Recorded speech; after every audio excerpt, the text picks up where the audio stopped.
Querido Deus, santo, santo, santo é o Senhor, e toda a terra, e é óbvio, isso inclui a nossa congregação aqui, está cheia da Tua glória, Senhor. E, Senhor, nós queremos, Senhor, que a Tua glória, através do Santo Espírito, inunde os nossos corações, de tal maneira que nós aprendamos a Tua palavra, que nós possamos, Senhor, Te conhecer mais, para que através de conhecer o nosso Deus, nós possamos saber como se comportar diante da Tua presença, como se comportar no mundo, tendo o Senhor como estandarte, tendo o Senhor como nossa bandeira, o nosso Deus. Então, Senhor, conhecer a Ti é essencial e indispensável. Por isso, Senhor, nos reunimos aqui em nossas casas e pegamos e tomamos o Teu livro, que é a única fonte que temos de conhecimento do Senhor, e estudamos, ó Pai. E, Senhor, mas nós sabemos, Senhor, que há uma impossibilidade física, biológica e espiritual em nós de Te conhecer através da Tua palavra, apesar do livro estar ali, apesar de nós olharmos para ele e lermos, e, Senhor, seria muito falta de inteligência da nossa parte se acreditarmos que por ler o livro vamos absorver o conhecimento e poder Te adorar. Por isso, Senhor, nós contamos com a Tua presença ativa aqui na Tua igreja. Nós contamos, Senhor, com o Teu Santo Espírito ativamente agindo em nossos corações para, Senhor, quebrar todo tipo de maldade que há em nossos corações e empecilho de Te conhecer, e não só isso, e colocar, Senhor, em nossos corações a Tua palavra, a Tua verdade. E isso, Senhor, nós imploramos a Ti, sabendo e confiando em Ti, que é o nosso Pai, que pode fazer isso e que fará por amor aos Seus filhos. Por isso eu imploro Teu Santo Espírito, Teu cuidado para essa aula, em nome de Jesus. Amém. Meus irmãos, nós estamos estudando, fazendo um panorama bíblico e chegamos nessa feita ao livro de Naum, tá? Então vamos abrir a Bíblia lá no profeta Naum, Antigo Testamento, continuando nosso panorama do Antigo Testamento. O profeta Naum é um livro relativamente pequeno, tem 3 capítulos e é muito pequeno mesmo. Do mesmo tamanho do profeta Jonas, tá? É um livro que tem mais ou menos a mesma quantidade de texto. E então nós vamos estar falando sobre ele. Eu acho interessante isso, por isso que eu estou falando que os dois têm a mesma quantidade de texto, porque os dois vão tratar da mesma cidade, né? Jonas prega em Nínive, lembram? Jonas vai lá pregar em Nínive, né? E Naum vai falar sobre Nínive também, só que em um contexto diferente que nós vamos ver aqui agora. Então vamos abrir a Bíblia lá em Naum. Nós vamos ler do 1 até o 7. Eu sei que é uma leitura que parece que corta ali no meio do raciocínio, mas eu tenho uma boa razão para isso. Então nós vamos ler do 1 até o 7 apenas por enquanto, tá?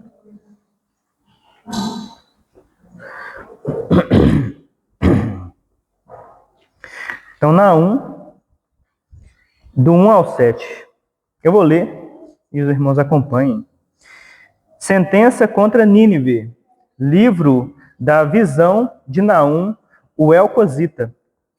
O Senhor é Deus zeloso e vingador. O Senhor é vingador e cheio de ira.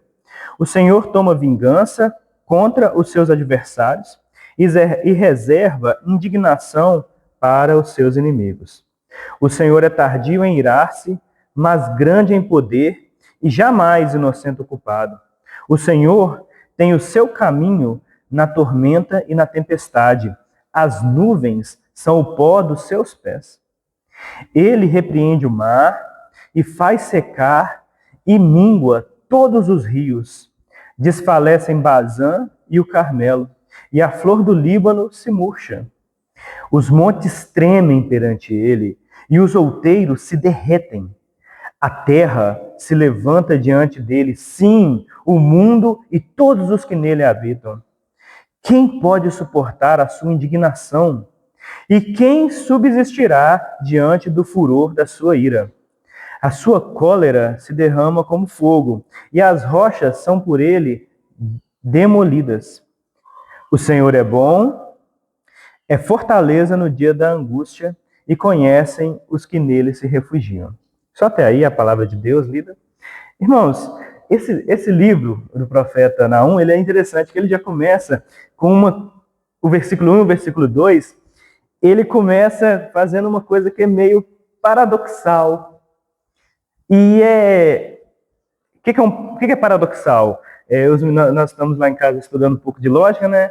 Aí a gente foi estudar alguns paradoxos. Paradoxo é geralmente, paradoxo, né, na verdade, o conceito é uma coisa que ela é ambígua, ela tem um sentido e outro sentido na mesma coisa. E ela se choca, né? Então você vê que ela não pode existir. E então há um conceito aqui divino que, se você não é cristão, tá?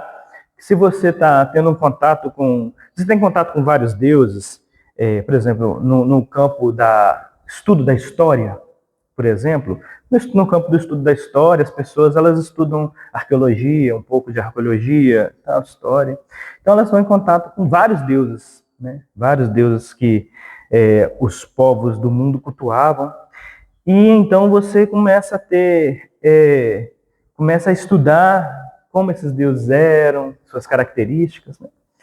Então, quando você estuda um pouco de história, se você é um estudante de história, quando você se depara com esse texto, você tem no versículo 1 e no versículo 2, você tem um susto, assim, e você começa a encarar isso como paradoxo, uma coisa que não pode ocorrer. Que o versículo 2 e o versículo 3 diz assim, olha: o Senhor é Deus zeloso e vingador. O Senhor é vingador e cheio de ira, só até aí. Só que imediatamente no versículo 3 diz assim, olha só o que diz no versículo 3. O Senhor é tardio em irar-se, mas grande em poder. Olha só que interessante. Então o livro ele começa meio assim, dizendo que Deus é cheio de ira.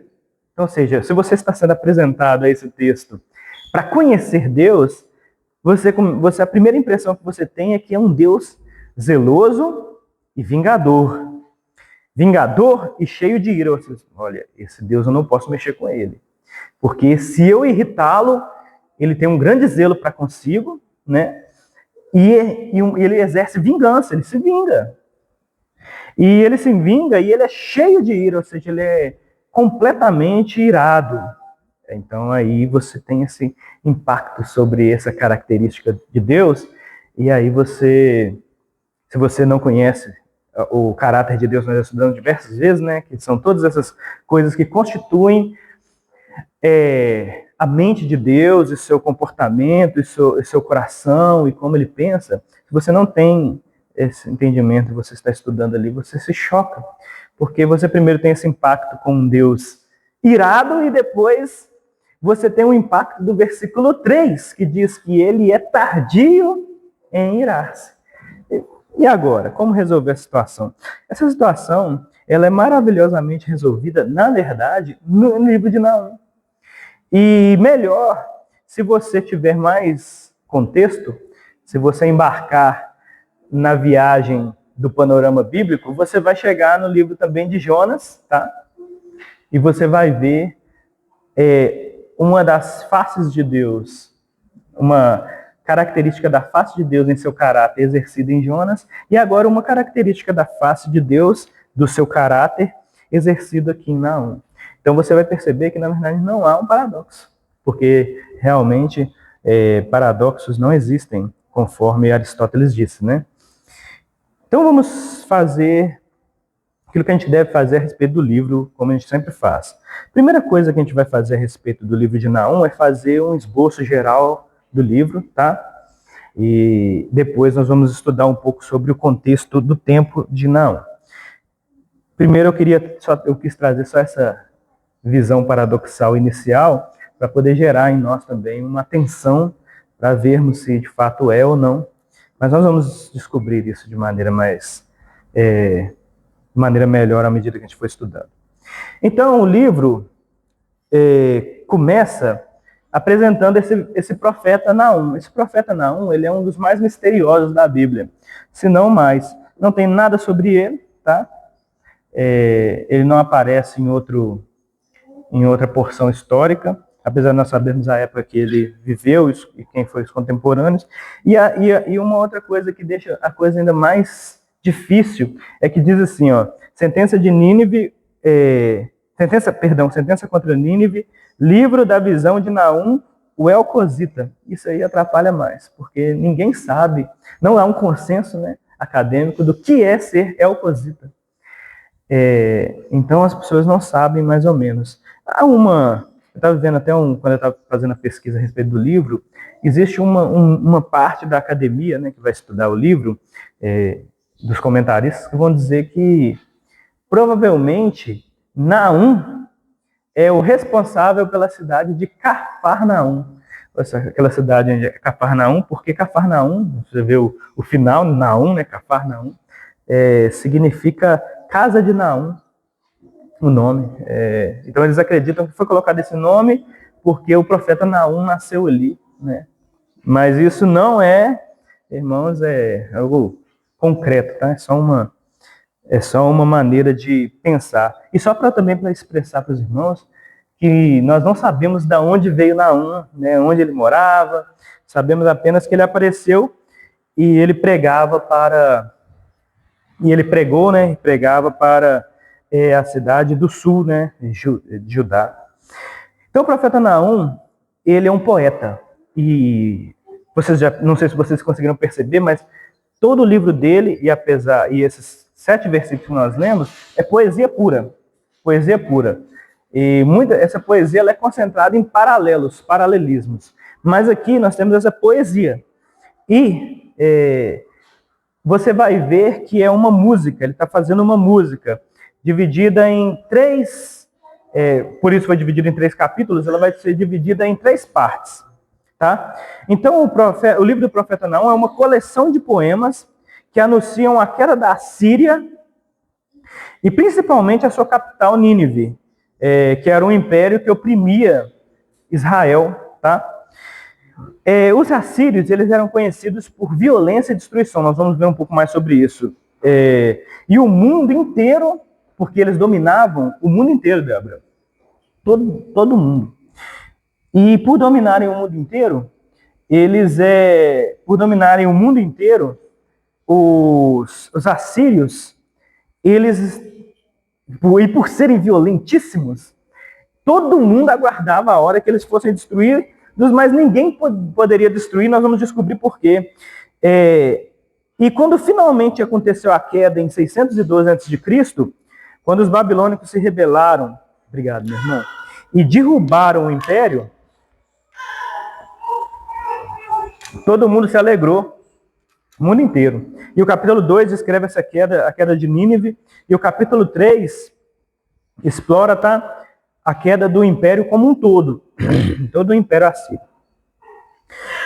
E o livro ele não é apenas um discurso contra os inimigos de Israel. O capítulo introdutório revela o propósito de Deus como um propósito mais profundo, abrindo com esse poema incompleto que descreve a glória de Deus, a sua justiça contra o mal e o seu caráter. Tá? Então, a primeira visão que nós temos no livro de Naum, quando nós abrimos o livro de Naum e vemos as primeiras partes, é Deus. Deus. E quem Deus é? Como um raio caindo. Ele está irado. Ele está com vingança e zelo. E ele está furioso. Então você vê Deus como um raio, assim, no seu primeiro impacto ao livro, e isso gera em você já um tom pesado para ler o restante do livro. Tá? Mas você nunca pode ler a Bíblia dessa maneira, assim, pegando apenas um tom inicial, principalmente poemas bíblicos, tá? E tratando ele como o todo. Você precisa ter, e sempre os profetas, irmãos, uma coisa que eu tenho que sempre estar lembrando, é que os profetas bíblicos, eles não escreveram para, de certo modo, entre aspas, né, porque foi também, mas eles não escreveram para brasileiros em 2026, tá? Eles escreveram para os seus contextos específicos, ou seja, eles acreditavam, e eles tinham e eles acreditavam com razão, que as pessoas que leriam o livro tinham um contexto total do que estava acontecendo. Por isso que muitas vezes você vai ver certas coisas que nos livros bíblicos e nos estudos que precisam de um auxílio histórico e extra-bíblico para você entender o contexto. Por exemplo, nós vamos trazer sobre a Síria um extra-bíblico aqui, tá? Histórico, para vocês entenderem como era a Síria, porque isso era o contexto deles. Então, quando o profeta está falando sobre uma ira contra a Síria, naturalmente ele já acredita, com razão, de que as pessoas, tá, que estão lendo sabem quem é a Síria, como eles são, o que está acontecendo naquele tempo, ok? Então, nós não podemos pegar uma parte pelo todo, tá? Nós temos que pegar o todo, analisá-lo e ver aonde de fato o poeta, no caso Naum, quer te levar, ser conduzido pela mão por ele, né? Então o livro não é um discurso apenas contra os inimigos de Israel. Ele abre com esse poema incompleto, demonstrando Deus aparecendo.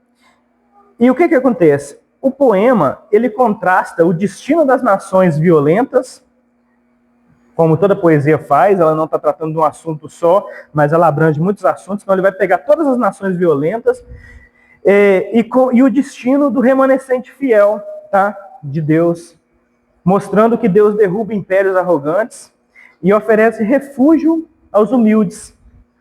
É interessante notar que Naum não menciona Nínive ou a Síria por si só no capítulo 1.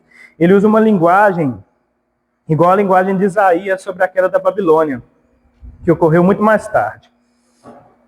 Além disso, Naum descreve a queda como boas notícias para o povo de Deus, uma alusão direta a Isaías. Boas notícias? Eu vou perguntar aos irmãos aqui, fazer uma pergunta. O que é boas notícias? Quando vocês ouvem essa palavra, boas notícias, o que vem de cara, assim, no imaginário dos irmãos? Ou na fonte de pesquisa dos irmãos? O que boas notícias significa? Faz lembrar de quê? Gabriel. Evangelho. É exatamente isso. Naum, ele descreve a queda da Síria como uma queda, gerando um impacto evangélico para Israel, tá? No caso, para Israel como um todo e para o povo de Deus, tá? Então, e por que eu disse que ela faz uma alusão a Isaías? Porque Isaías é o profeta evangélico, né? Ele é o profeta que mais fala de temas evangélicos. E por fim, esses detalhes que tratam no capítulo 1, que indicam a queda, né, de Nínive, é um exemplo de como que Deus atua na história, tá? Não permitindo que impérios arrogantes e violentos durem para sempre, tá? Enfim. Agora, com toda essa perspectiva, nós entrando no capítulo 2 e no capítulo 3, o capítulo 2 em si já vai falar sobre a batalha que vai acontecer em Nínive, descrevendo ela de maneira bem poética mesmo, uma descrição muito bonita até, eu falo, se você lendo o livro, né, uma leitura muito boa, assim, é uma descrição bem completa. E o capítulo 3 vai descrever qual que vai ser a consequência de tudo isso, o resultado, tá, da queda. E apesar de ser esse livro sombrio, como eu disse, dá um tom trágico, assim, ele apresenta essa violência toda, mas ele apresenta uma coisa que é interessante. Por isso que eu li até o versículo 7. E se você ler até o versículo 7, você tem uma noção de como que funciona o caráter de Deus. Então, ou seja, não é essa coisa paradoxal que eu disse, que como que Deus pode ao mesmo tempo ser irado e tardio em irar-se? Parece que é uma coisa ou outra, mas não, irmão. Nós não estamos tratando de um ser humano igual o Michael, por exemplo, que quando está irado, só está irado, né? E quando está feliz, está feliz. Nós, seres humanos, somos assim. Nós somos muito engraçados. Nós, quando estamos...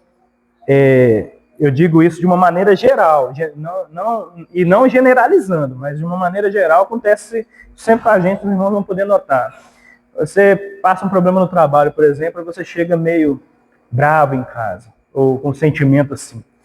E a sua esposa, seus filhos não te fizeram absolutamente mal nenhum. Mas você demora um tempo para chegar em casa, dar uma respirada e na sua mente localizar que ali é o lugar de conforto e não para ser o lugar onde você vai descontar a sua ira. Por quê? Porque como você está irado, certo? E você tem esse sentimento dentro do seu coração, você não consegue trocar como um apagador, né? Ira e, na mesma hora, alegria. Nós somos assim, irmãos. Eu não sei se os irmãos já assistiram Peter Pan. Não sei quem assistiu Peter Pan aqui. Tem a personagem Sininho. Ela é desse jeito. Tanto que ela trai o Peter Pan na história, porque ela estava muito irada com Peter Pan. E por ela ser, aí a narrativa diz que por ela ser pequenininha, ela só conseguia suportar um sentimento por vez no coração, tá? E aí ela estava com muita ira e ela ficou, como só tinha ira, ela foi lá e raiva do Peter, né, ciúmes e tudo, ela foi lá e traiu Peter Pan. É mais ou menos isso. E quando nós pensamos nisso, é claro que é uma alusão a nós mesmos, que agimos assim muitas vezes, né? Quando estamos irados com tudo e tudo ao nosso redor. Quando nós trazemos isso para Deus, nós fazemos uma falha terrível. Terrível. É a falha mais terrível que você pode fazer em relação a Deus e o seu caráter. Deus não é humano. Deus, ele está controlando todas as coisas no universo com seu poder e com seu coração. Tá? Então, como que Deus pode estar irado e ser tardio em irar-se? Como? É porque ele não tem um sentimento por vez gerando no seu coração e a sua ira não está motivada por ira, por um mal que alguém fez em si. Tá? Por exemplo, eu vou colocar assim, Deus ele não te ama hoje porque você acordou de manhã, fez sua oração, sua devocional e falou assim, vamos para a igreja? E você veio para a igreja feliz, ele falou, hoje eu amo o Wesley. Estou com o coração cheio de amor pelo Wesley porque ele se comportou de maneira adequada. Mas amanhã, se o Wesley se comportar de maneira inadequada e pecar contra o Senhor, Deus vai estar irado com o Wesley. Falar, não amo mais o Wesley agora. Tá? Exatamente. Esse é o pensamento que transforma textos assim em paradoxos. Como que Deus pode estar muito irado e ser tardio em irar-se? Isso não é correto. Sim. Nós não estamos lidando com seres humanos e nem com seres míticos. Estamos tratando de um Deus eterno que, ao mesmo tempo que está agora aqui, supostamente alegre conosco por estarmos reunidos na sua presença, está também irado com o pecado de várias pessoas. E ao mesmo tempo que ele está aqui feliz com nós, contente de estarmos na casa do Senhor e contentes aqui juntamente, ele também está triste com cristãos que estão passando por problemas, chorando aos seus pés. E ele diz, e a Bíblia diz que Deus chora com os que choram. Tá? Isso aí é sobre a completude de Deus, sobre o fato de os seus atributos não poderem ser separados deles. E nós tivemos aula sobre isso quando nós estávamos no capítulo 2 da Confissão de Fé. O Michael até vai chegar em breve lá. Chegou no capítulo 2, nós tratamos sobre o ser de Deus E nós tratamos sobre vários atributos de Deus. Eternidade, bondade, justiça, verdade, sabedoria, infinitude. E a compreensão correta que o irmão Tiago está nos passando é que Deus não pode ser fracionado. O Deus que é justo é o mesmo Deus que é gracioso. Como diz uma pergunta do nosso breve catecismo, Deus é espírito, infinito, eterno, imutável, em seu ser, sabedoria, poder, e aí vão outros atributos. Esse é o ser de Deus, um ser completo e completamente tudo que ele é em si. Parece até paradoxal falando, né? Mas ele é perfeitamente perfeito, graciosamente justo, justamente bondoso, e todos os seus atributos se comunicam entre si. Então essa compreensão de que Deus ele é só uma coisa ou só outra, como até o evangelicalismo moderno prega, na hipergraça, numa graça separada dos demais atributos, isso não pode provir de Deus. Porque o Deus não é somente a graça. Ele é completamente graça, mas ao mesmo tempo, no seu ser, ele é completamente Deus e todos os seus outros atributos. Ok, muito bem. Então, o que o Wesley acabou de falar é isso, que Deus ele tem um caráter completo. E esse caráter não está sendo moldado pelas circunstâncias, tá? Então, ou seja, Deus ele não molda o seu caráter por causa das coisas que acontecem. Ele não se comporta por causa das coisas que acontecem. Ele é a causa e causador de tudo que acontece. E esse é o ponto central que nós estamos trabalhando aqui. E aí vamos ler o versículo 7. Alguém pode ler para mim, quem tiver com a Bíblia aberta? 1:7 de Naum, por gentileza.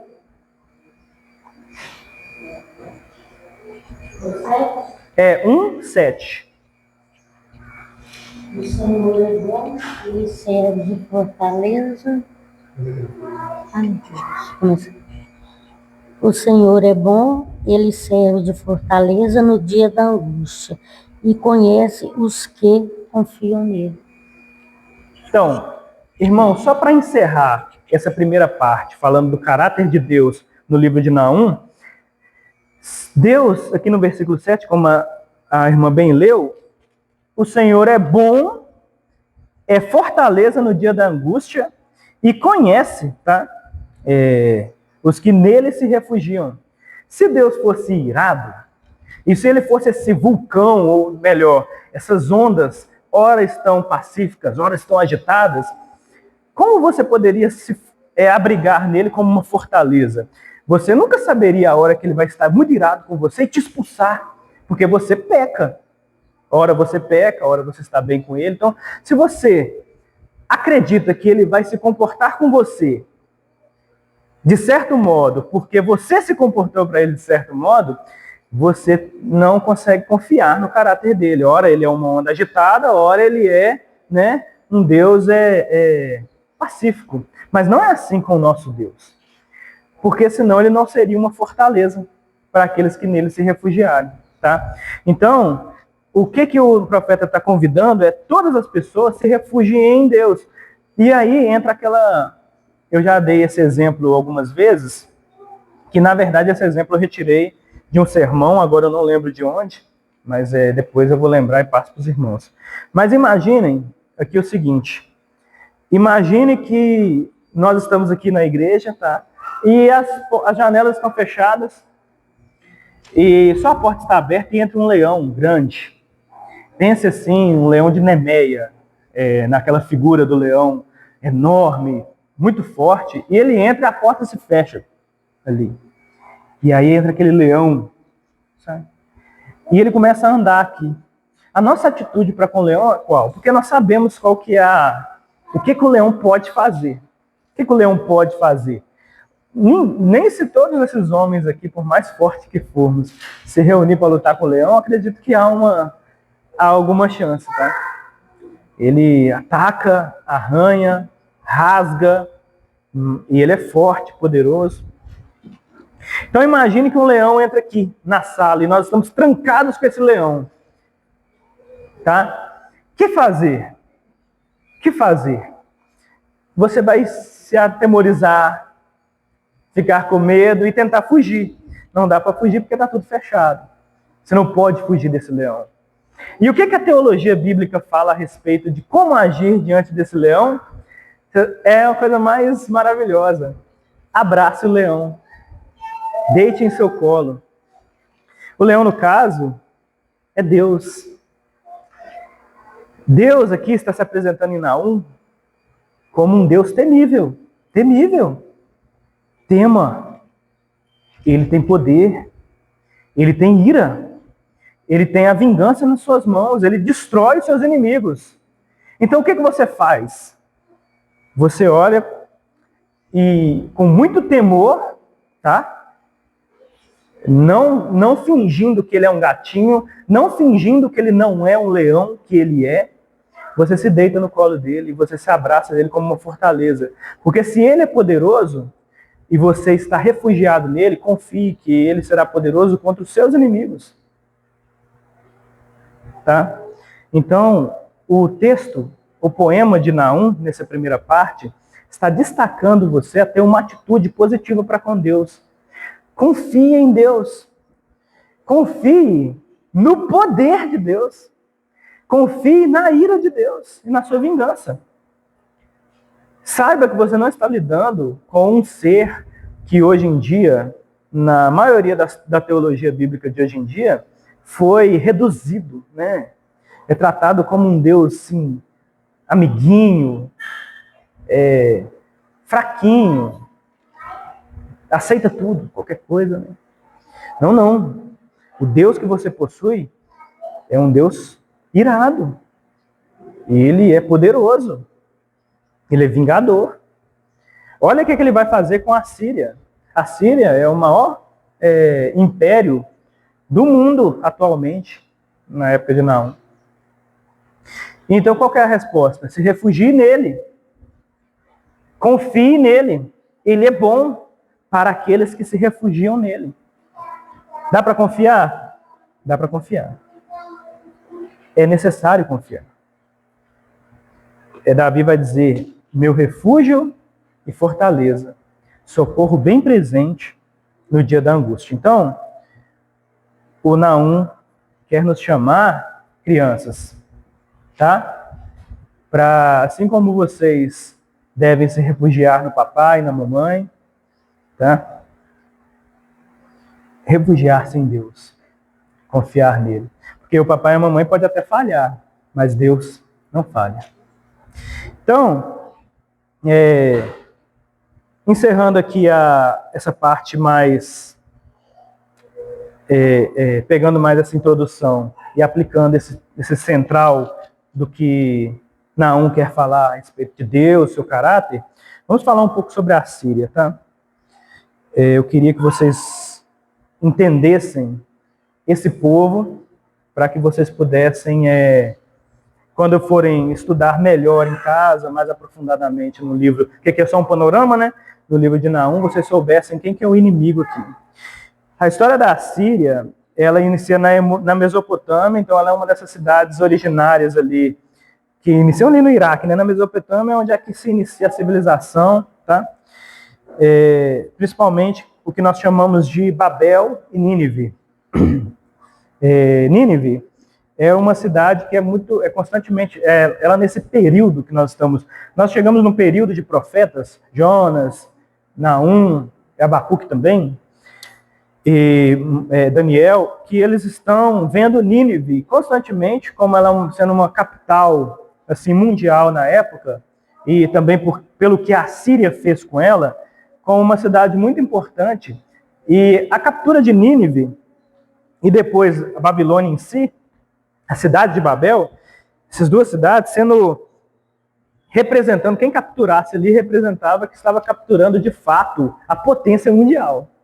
Então quem dominava sobre Nínive, dominava o mundo. Quem dominava sobre Babel, a cidade de Babel, estava dominando o mundo. Então, ali nós temos esse império nascendo na Mesopotâmia, são agricultores nesse início, são pessoas simples e estão sempre vassalos de outros. Só que ali na Idade Média, antes de Cristo, é claro, né? Nesse Império Médio, a Síria começa a ganhar uma potência significativa. Alguns reis começam a se rebelar contra a Babilônia, que na época dominava sobre eles, e eles, de fato, além de dominar, além de se soltar das correntes, né, eles dominam a Babilônia, e aí eles começam a expandir suas fronteiras. E o Império Neo-Assírio, que é o novo império da Assíria, o ápice, né, da Assíria, se tornou o maior império do mundo e se estendeu até o Egito. E eu não sei se os irmãos... A gente não tem um mapa aqui para poder mostrar, mas é basicamente aqui. Você pega lá do Iraque, aquela parte do Iraque, que é depois ali do Mar Morto e do Golfo Pérsico ali, daquele mar, depois daquele mar que tem no Golfo Pérsico ali, tá? Você pega até o Egito. Eles dominavam tudo, eles eram muito, muito grandes, reis muito poderosos. Mas a coisa que era a cultura assírica de guerra, não a cultura deles, eles tinham muitos deuses, eles acreditavam em muitos deuses, Baal, Astarotes, esses deuses todos. Mas a cultura principal, tá, da Assíria era uma cultura de guerra terrorista. Eles aplicavam terror. Então eles faziam muitas coisas assim que são terríveis. Eles dominam sobre Nínive, e é a mesma Nínive de Nimrod, que Nimrod funda. Então, ou seja, nós estamos voltando agora lá em Gênesis, quando nós estudamos sobre Nimrod, e como que ele funda Babel, Nínive, e ele é responsável ali também pela Torre de Babel, ele está ali no meio dessa bagunça toda, tá? E aí essa mesma Nínive, que é uma cidade milenar, né? A Síria domina sobre ela. E a Síria pega essa cidade, a Babel era a capital, e a Síria transforma Nínive na capital atual. O que ela faz? Ela constrói uma muralha tão grande que dava para construir uma casa nas muralhas. E cerca quilômetros a cidade de Nínive inteira. E a cidade de Nínive, ela tinha rios enormes. Na verdade, ela tinha um rio muito grande que passava no meio dela, na cidade de Nínive, tá? E aí, então ela tinha uma muralha enorme e ali um grande rio. Então, ou seja, ela era indestrutível. Assim pensavam os assírios, né? E como que eles funcionavam quando eles se estabeleceram ali?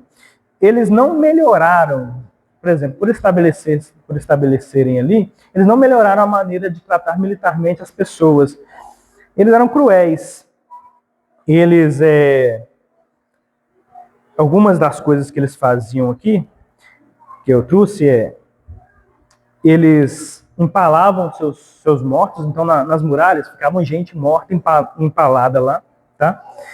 E eles pegavam, e à medida que eles iam conquistando outros reis e outros poderosos, guerreiros, eles iam cortando as cabeças das pessoas, trazendo para a cidade e faziam pirâmides. Sabe esses igurates que as pessoas fazem para adoração? Eles faziam isso de cabeças.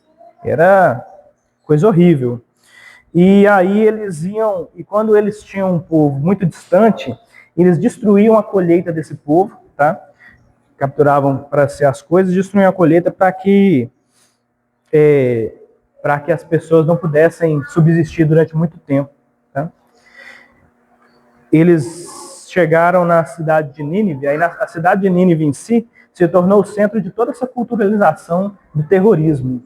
E Nínive, Naum, no capítulo 3, versículo 1, vai chamar Nínive de cidade sanguinária, toda cheia de mentiras e roubo, porque eles capturaram a essência desse terror e transformaram a cidade de Nínive não numa terra sem lei, mas numa terra sem escrúpulos. O rei continuava detendo seus privilégios, mas as pessoas, elas eram tratadas de maneira terrível, aterrorizadas. Então, num lugar assim, pensa como que a sociedade se cria, né? Ela se cria de maneira, né, terrível. E isso explica por que as nações, né, celebram quando finalmente a Síria cai. Então esse é o povo da Síria. Esse é o povo da Síria, a qual Deus chama Naum e fala, chama Naum e ordena que Naum, né, profetize com esse poema. E aí eu faço uma consideração aqui. Quem vocês acham que é Israel no tempo de Naum?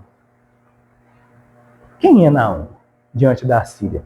Nós estamos falando de um país que agora, no tempo de Naum, alcançou e atingiu o ápice de poder militar, de poder sobre outros países, tá? De dinheiro, recursos. Eles tinham uma outra estratégia, que era o seguinte: eles não precisavam, os soldados deles, eles fixavam os soldados e generais nas cidades que eles invadiam. Então, os soldados não precisavam ficar se movimentando para a capital, para suas terras, não, eles davam terras para os soldados.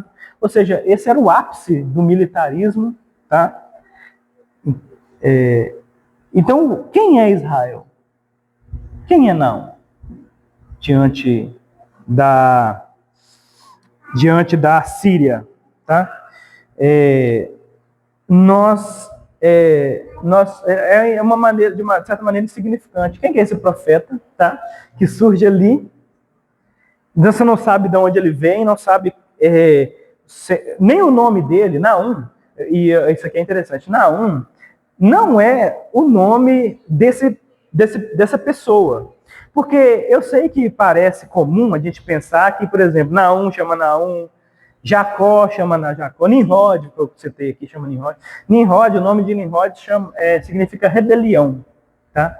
E, a não ser que você queira que seu filho seja uma rebelião, você dá esse nome quando ele nasce. Né? Mas não é assim que funciona. Nós temos, na cultura antiga, principalmente nos povos do Levante, aqui do Oriente, do Levante, ali eles davam nomes para as pessoas, mas elas eram mais conhecidas por causa de coisas que elas faziam em vida, tá? Então elas eram mais conhecidas por coisas pelas quais elas faziam em vida. E assim que era o nome delas se tornava famoso. Por exemplo, Naum significa consolação, consolo. E essa é a mensagem do livro de Naum para quem? Não para a Síria, óbvio. Mas para, em primeiro lugar, todos os que se refugiam no Senhor e confiam nele, tá? E para todos aqueles que aguardam que a Síria seja destruída. Então, é o consolo. Então, irmãos, nós temos esse nome. Então, quem que é Naum? Naum é esse personagem que nós não sabemos muito bem e que ele vem pregar essa consolação. Quem é Naum diante da Síria? Ninguém. Mas quem é aquilo que nós já trabalhamos aqui no começo? O Deus de Israel. Ele é o Deus do universo. Ele não é o Deus que está condicionado ao povo de Israel. Tá?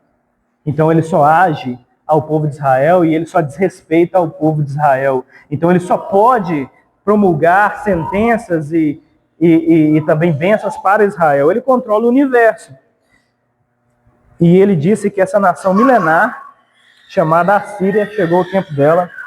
E após demonstrar, né, esse objetivo do livro e descrever essa majestade de Deus como onisciente, justo, longânimo, onipotente, bom, santo, irado, vingador. O que o ponto central de Naum é que Deus... O que é Israel? O que é Naum? Diante de todas as nações, tá? Todo mundo em volta, Naum e Israel deveriam representar para essas nações em volta, Wesley, aquilo que Deus representa para eles. O que isso significa? Significa que você, crianças, tá? Vocês às vezes acham que quem são vocês na casa de vocês? E isso parece exumir de certa responsabilidade. Por exemplo, de como se comportar com responsabilidade, na escola, com os amiguinhos, tá? Mas não. Vocês, por mais que vocês sejam pequenos, e por mais que se pareça que exija menos, responsabilidade de vocês, atenção. Vocês, como servos de Deus, vocês estão portando uma bandeira uma bandeira para todo mundo ver em volta de vocês, que significa que vocês são servos do Senhor e estão abrigados no Senhor. Ou seja, o padrão comportamental com que você se comporta em casa, na rua, com os amigos, é um padrão moral divino. E vocês devem representar esse padrão, tá certo? Então, em casa, não importa se você é pequenininho ou se você é grande, não importa se você tem um cargo importante ou não, você é um padrão moral, porque você carrega Deus, você diz que é servo de Deus. E Deus é o padrão moral do universo. Não só para Israel, para o mundo inteiro. Então Deus está irado contra a Síria, porque a Síria não se encaixa no padrão moral que Deus estabeleceu. Tá? E, portanto, ele julgará e libertará Judá, né, de suas mãos. É isso que vai acontecer. Porque Deus está ordenando e Deus quer assim, isso sim acontecerá. Então o livro termina, nós encerramos aqui, o livro termina dizendo que a destruição dela, né, será a alegria do mundo, como eu já disse, e Naum, né, esse consolador, revela que aqueles que confiam no Senhor experimentarão sua proteção e salvação. E eu acho que esse é um dos grandes pontos centrais do livro, porque apesar dele demonstrar toda a fúria com que Deus agirá para com toda a Síria, esse povo terrível, tá? Você vai ver Deus furioso. Você vai olhar e vai ver o que Deus vai fazer com... Se de fato o povo de Judá e nós acreditamos que Deus está governando o universo, a violência com que Deus tratará a Síria será nítida. Então você reconhecerá que esse Deus que você serve, contra toda a intuição desse mundo hoje, tá, Wesley? Desse mundo, irmão Michael, as pregações que eles têm aí, espalhadas na internet para lá e para cá, nas igrejas, você vai nas igrejas, as pregações deles a respeito de Deus, contra toda essa intuição, você vai ver um Deus irado. Você vai ver um Deus terrível. Você vai ver um Deus tratar um povo com violência. E isso não parece. Atualmente, não é compatível com o evangelho que é pregado atualmente. Mas por quê? Porque está errado alguma coisa na Bíblia? Ou será que está errado alguma coisa no nosso meio contemporâneo? Fica para os irmãos aí refletirem, né? Nem precisa nem responder. Então, o que fazer? Ao contemplar Deus, essa pergunta final, eu vou deixar os irmãos responderem e comentarem, aí eu encerro. Ao contemplar toda a destruição que Deus fará com a Síria, e percebendo que, na verdade, Deus está fazendo isso na Síria, pelas mesmas razões que ele pode fazer isso com Israel, que são as mesmas razões, desviar-se do Senhor, tratar o mundo com injustiça, ou seja, sabendo que Deus trará essa justiça e essa calamidade à Síria, assim como ele pode trazer a mim e a você, se vocês não se comportarem de maneira adequada, né? O que fazer? Como se comportar agora? Qual atitude tomar em relação a experimentar e ver a ira de Deus no livro de Naum? O que o profeta ordena que a gente faça? Podem comentar, perguntar, ou comentar, dar a resposta e nós encerramos.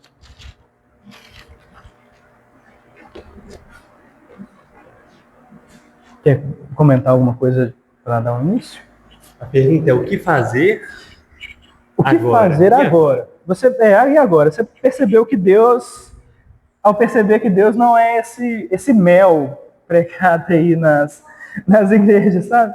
Não é essa coisa estranha que eles pregam de um Deus muito bonzinho, meio apático, meio assim, ele parece que ele não tem poder muito para agir, né? O que fazer ao perceber que Deus é irado, que ele toma atitudes a partir da sua atitude, a partir da sua ira, traz sua vingança, traz com poder?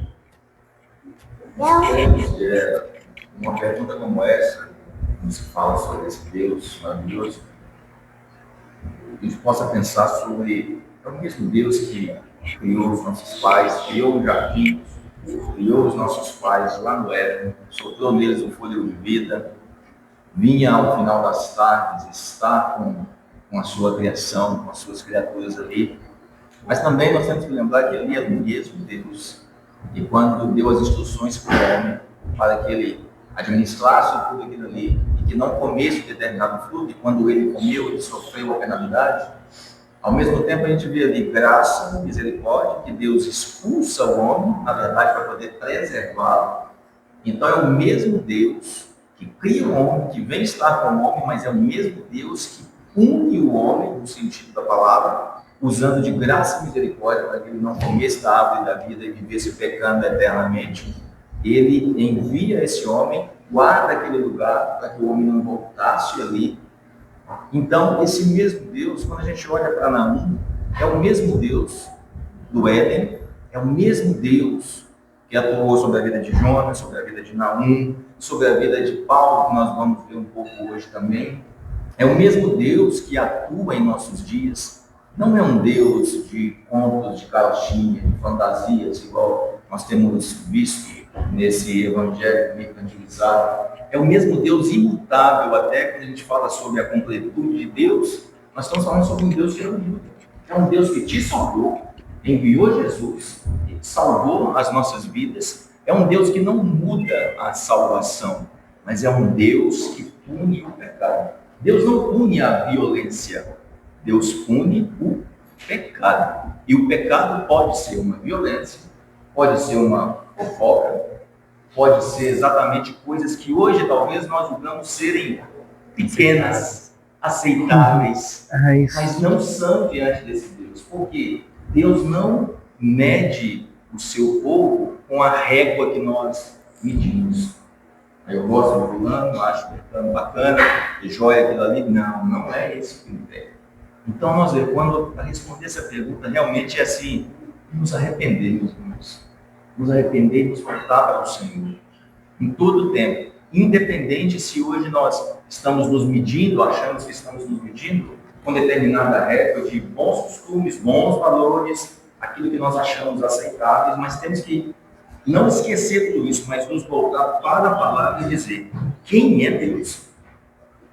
Nós precisamos estudar sobre o caráter de Deus, os atributos de Deus. Então é olhar para isso e dizer quem é o Deus que eu sinto. É esse Deus? O que esse Deus é capaz de fazer? É um leão? É um Deus amoroso? É um Deus misericordioso? É tudo isso. Mas às vezes nós queremos mais o Deus só amoroso, o Deus só misericordioso. Nos esquecemos do Deus descrito em Naum, profetas menores, vamos dizer assim, profetizaram um pouco, mas com profundidade, como Miqueias em nossos dias, por exemplo. A gente vê coisas terríveis acontecendo, são aceitáveis, mas que Deus abomina contra a gente. Ô, Tiago, só usando o exemplo do leão, que você mesmo deu, do Deus irado é o leão pronto para nos devorar, com toda razão e com todo poder, com toda justiça. E não adianta fugir desse leão. Não tem como fugir. Para onde fugirei? Para onde me ausentarei? Salmo 139, nós leremos 139. No nosso culto. Então, diante do Deus, nós temos que nos entregar. Realmente abaixar e falar, eu mereço ser seu alimento, ó Senhor. Eu mereço todo o seu cálice de justiça. Mas eu creio no leão. Então, no exemplo do leão, quando o leão está na nossa frente, esse leão que o pastor Renato nos detalhou, o que nós temos que fazer é nos entregar para o leão. Entrar debaixo das asas do leão. Sentar no colo do leão. Tá? Ser abraçado pelo leão. E então estaremos protegidos do leão. Sim. Alguém mais quer tecer algum comentário? Não? É isso aí. Então, encerrando, irmãos, é isso. O que o pastor Renato e o irmão Wesley disse, o que o Senhor nos ordena fazer é o quê? É se refugiar nele. Ao contemplar toda essa... O Deus verdadeiro, como o pastor Renato nos trouxe, tá? Que você vai se refugiar no próprio caráter de Deus. Você não vai se refugiar na bondade de Deus.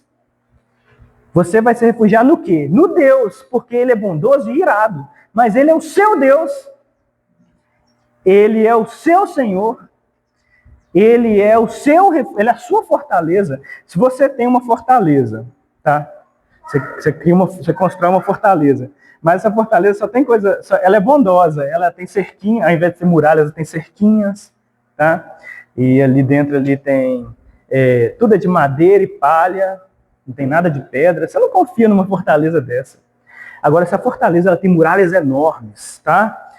Armas de cerco e um fosso, e lá dentro tem soldados preparados. Você confia nessa fortaleza. É exatamente isso, irmãos.